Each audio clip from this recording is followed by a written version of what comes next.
everybody. I'm Artistic Flair, and I know what I'm going to be doing today. Today I will be drawing Phineas and Ferb. Let's begin.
And before we leave off, I wanted to also tell you guys that I finally got the case and screen protector for the iPad. I just decided not to do an installation or unboxing video for it because I kind of wanted to get the case on. I got a ProCase, in case you guys are wondering, and you open it up and you have a spot right here for your pen and the iPad. I also got a Paperlike screen protector, which comes in with the little cloth to clean, the helper stickers, the wet wipes, the dust absorber, and the sticker guidelines. They also give you this thank you for buying a Paperlike, and it's an easy setup. There's 2 screen protectors to come with it in case you need a new one. They also have a tutorial on how to place on the screen protector. I just wanted to let you guys know in case you guys were wondering what kind of cases or screen protectors I was using, in case you guys wanted to have a review on that. I actually like the Paperlike screen.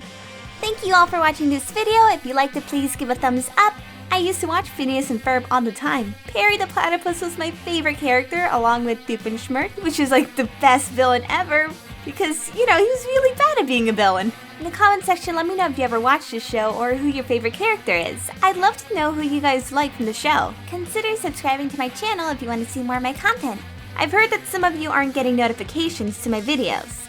Hit the bell icon and click all for notifications, because personalized doesn't give you all the notifications, it only gives you some of them. As always, stay creative. Bye!